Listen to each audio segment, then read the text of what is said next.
Hola amigos, bienvenidos a un vídeo más sobre este canal de superación intelectual.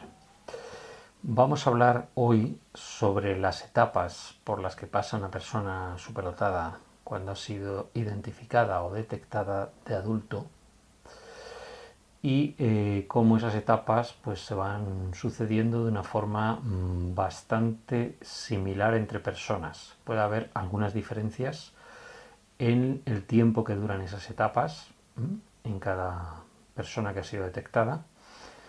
Puede haber diferencias incluso en el orden de alguna etapa, pero en general la secuencia es bastante similar a raíz de lo que hemos venido conversando, como digo muchas veces en este canal, entre familiares, amigos, miembros de asociaciones y demás.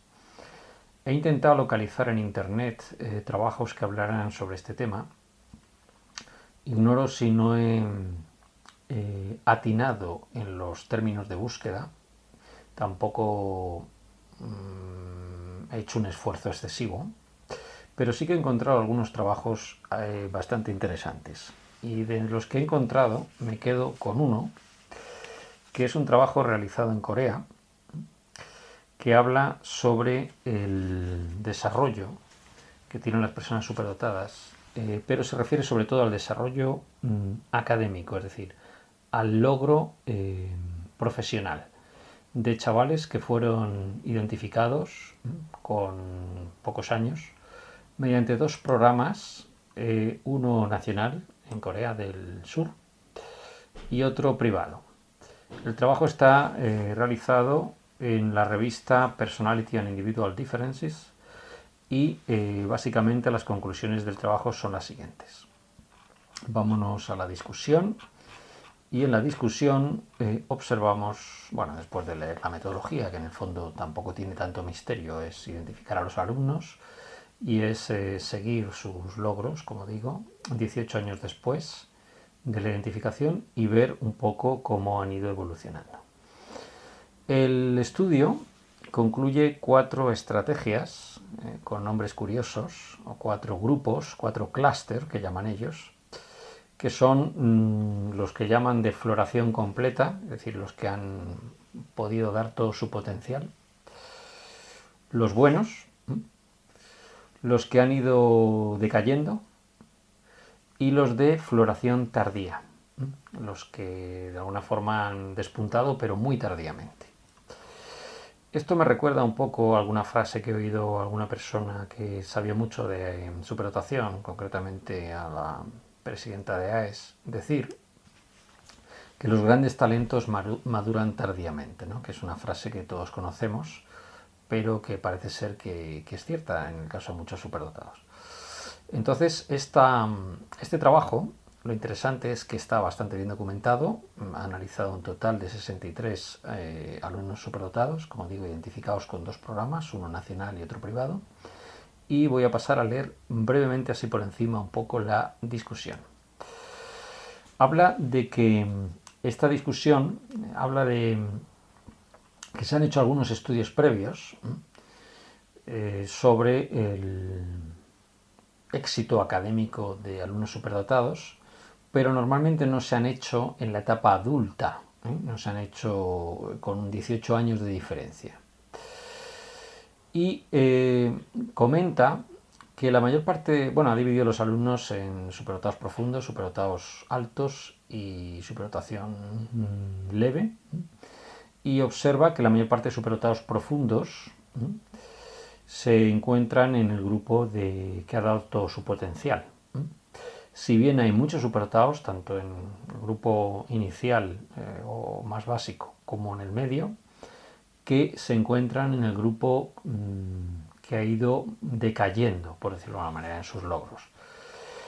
Cuando se analizan las características emocionales de estos alumnos y se analizan su actitud en la escuela, no se encuentra una correlación entre las características actitudinales y el rendimiento académico. Parece ser más bien una cuestión relacionada con la calidad de la escuela primaria. Y esto es un hecho que a mí me parece de excepcional importancia.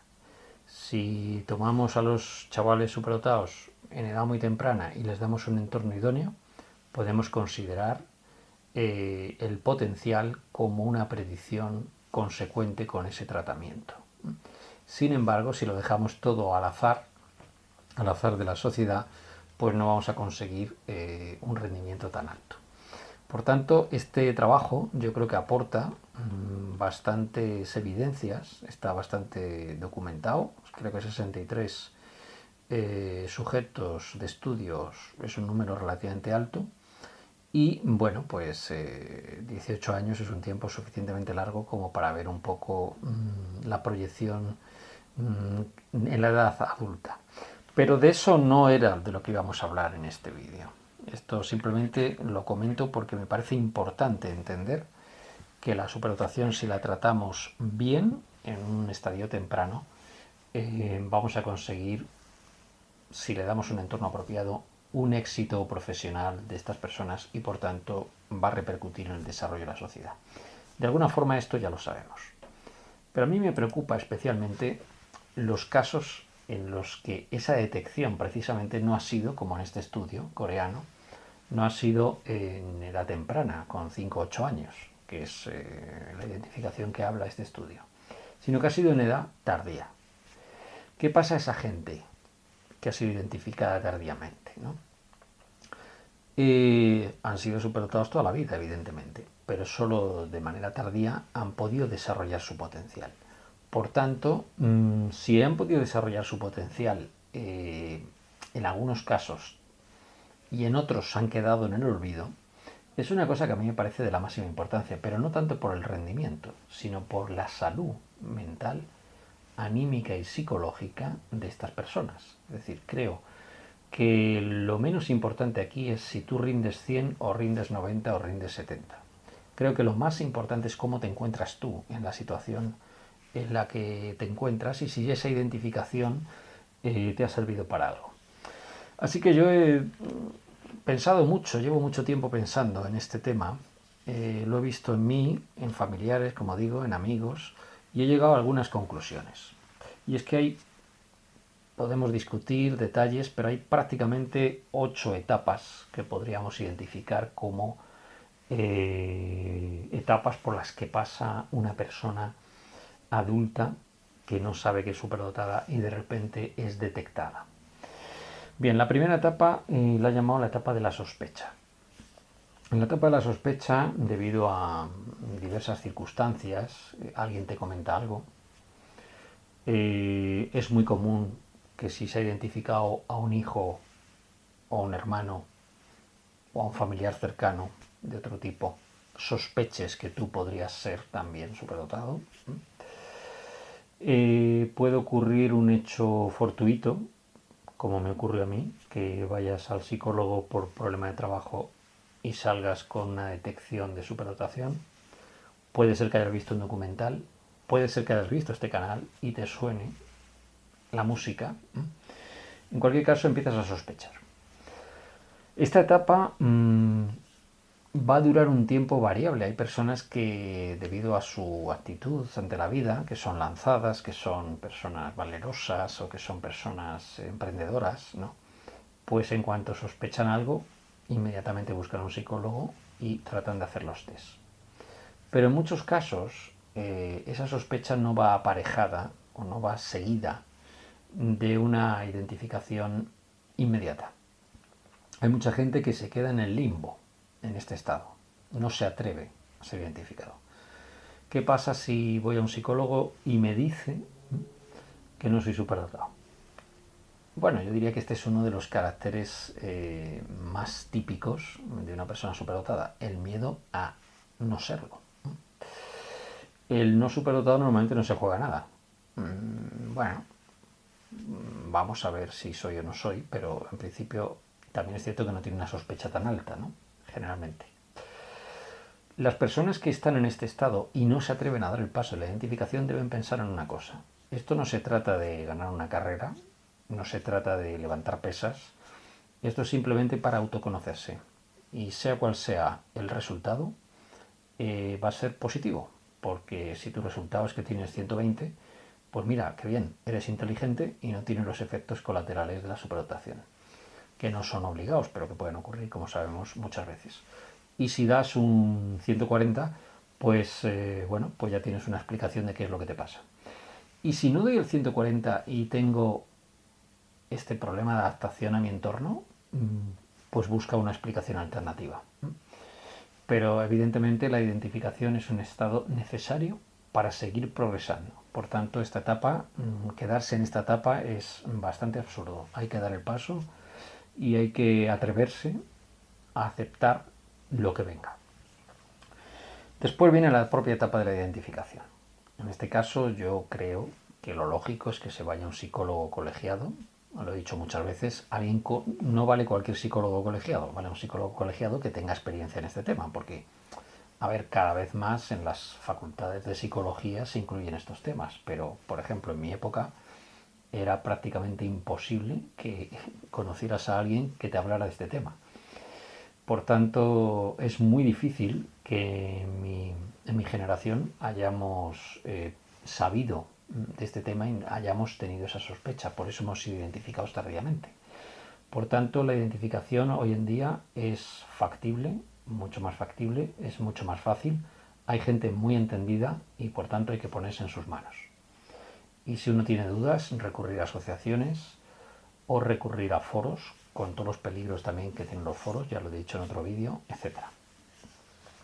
Después de esa identificación, viene una etapa que podríamos llamar etapa de incredulidad, etapa de perplejidad. Uno sale con una detección positiva de superdotación y no se lo termina de creer. ¿Por qué? Pues porque uno se ve a sí mismo como normal. Uno no ve a través de los ojos de los demás, sino a través de sus propios ojos. Puedes percibir que los demás son extraños. Si tú percibes o notas que los demás son extraños, lo lógico es que tú seas extraño para ellos. Por tanto, eso yo creo que sería un criterio bastante interesante para pasar esta etapa de incredulidad, que normalmente no suele durar mucho, porque enseguida la evolución es muy rápida. Después de la identificación se produce un proceso en cascada psicológico en el que uno empieza, al principio no se lo acaba de creer, hay resistencia a aceptar esta detección, pero inmediatamente ocurre una serie de cambios psicológicos y uno se empieza a ver a sí mismo con con el nuevo perfil. Mucha gente habla de no poner etiquetas. Eso es ridículo. Las etiquetas, no se trata de poner etiquetas o no poner etiquetas, se trata de autoconocimiento. La etiqueta no es una cosa de quita y pon. No estamos hablando aquí de... Mejor dicho, la etiqueta es de quita y pon, pero precisamente esto no es una etiqueta, es decir, esto es un conocerse a sí mismo. Yo diría más bien que es quitarse una coraza que uno lo ha tenido aprisionado durante mucho tiempo. Esta etapa de incredulidad puede durar más o menos tiempo, puede durar pues un mes, años incluso, pero finalmente, inexorablemente, a medida que uno confronta esta nueva idea, empieza a darse cuenta que esto explica muchas cosas y viene la etapa de aceptación. Esta etapa es lenta, esta etapa no es una etapa inmediata, es una etapa en la que va ocurriendo esta aceptación paulatinamente a medida que uno se va entendiendo mejor después de esa detección. La etapa de aceptación puede ir simultaneada con momentos, que lo he llamado la etapa quinta, de subidón, de soy superdotado, qué maravilla, me va a ir todo estupendo ahora, ¿verdad? A partir de la identificación ya me empiezo a entender, ya empiezo a entender todo lo que pasa y todos los problemas se me van a solucionar. Voy a poder sacar mi potencial, etcétera, etcétera. Comentaba un familiar que después de la identificación de un CI bastante alto, iba por una calle de una gran ciudad y no pude evitar pensar que es posible que él fuera el más inteligente de toda esa calle, ¿no? Una calle atestada de gente. Bueno, esos sentimientos son normales, pero no son naturales tampoco. O sea, naturales son, pero es decir, no están reequilibrados, no están ajustados. Hemos pasado de una etapa de castigo. Normalmente el subidón es mayor en aquellas personas que han tenido una autoestima más baja. Claro, es como una reacción en la que si nunca has tomado una taza de café y te tomas una, pues la reacción evidentemente es fuerte. Por tanto, después de esta etapa de subidón, puede venir una etapa de caída, ¿no? De jo, esto no es para tanto, al final no sirve como yo pensaba. Entonces, también puede venir una etapa que he llamado esta etapa de caída, una etapa un poco depresiva después de ese subidón.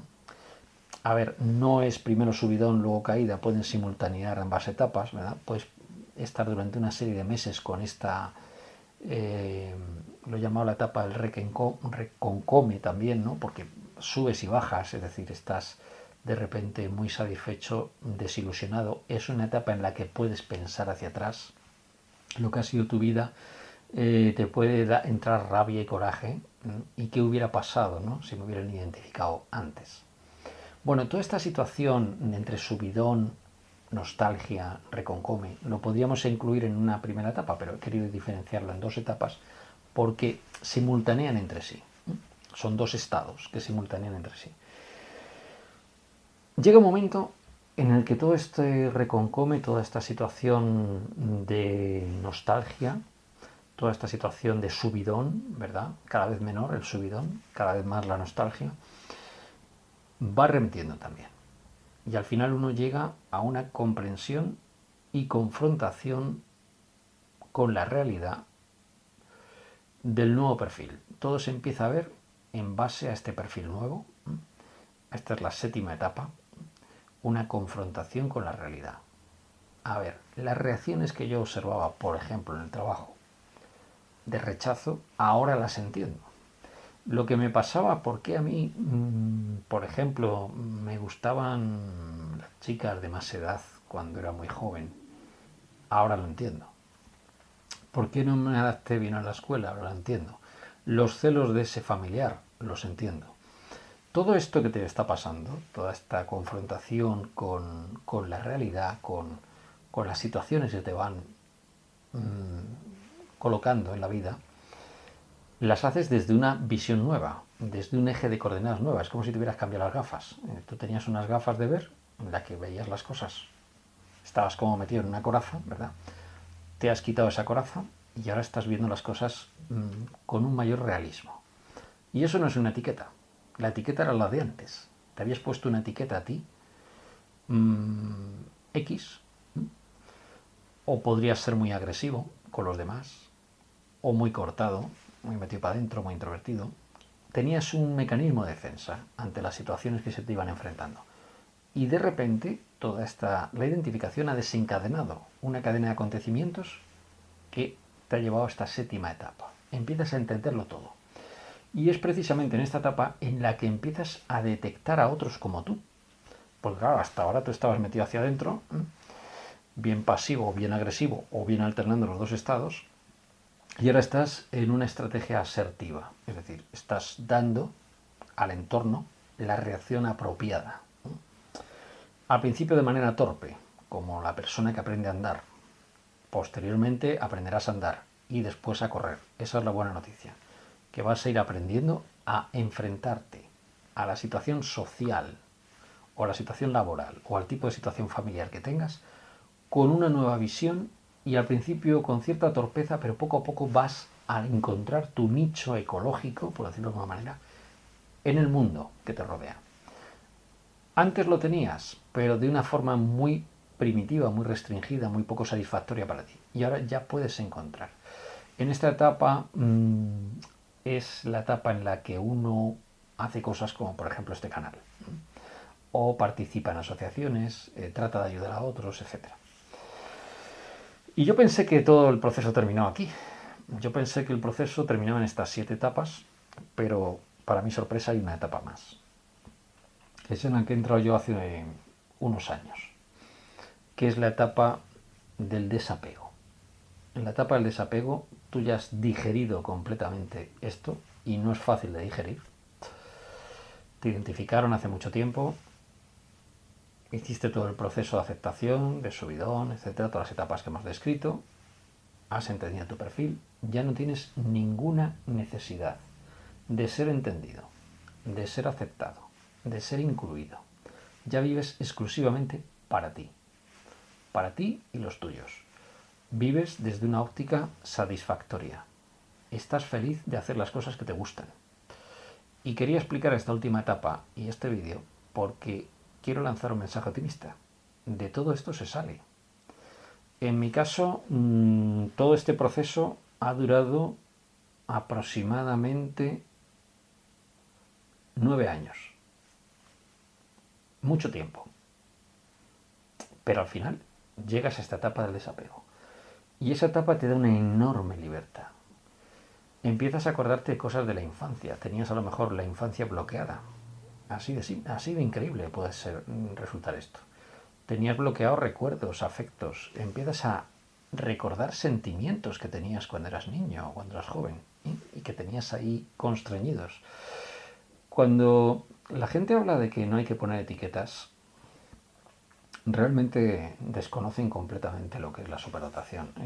Están haciendo un daño tremendo. Todos estos expertos, entre comillas, que hablan sin ser superdotados, sin entender el perfil desde dentro, están haciendo un daño terrible. Por eso hacemos este canal, porque estamos hablando desde la experiencia. Pues bien, lo voy a dejar aquí y te voy a emplazar a una idea. Si te has sentido identificado en alguna de estas etapas, dímelo en los comentarios y si te gusta este vídeo, dale al link. Creo que es muy importante que algún psicólogo que vea este canal y que le interese el tema de la superdotación haga lo posible por hacer una investigación en la que sistematice estas etapas. Mi campo de trabajo no es la psicología, pero sé que estas etapas son ciertas y me encantaría verlo reflejado en algún artículo científico. Si existe ya un artículo científico publicado al respecto, por favor mandármelo y lo pongo en los comentarios del vídeo. Nada más. Espero que os haya resultado útil este vídeo y sobre todo creo que es muy importante que entendáis que el estado 8, el desapego, es la liberación completa, el nirvana del superdotado. Un saludo y hasta otra. Chao.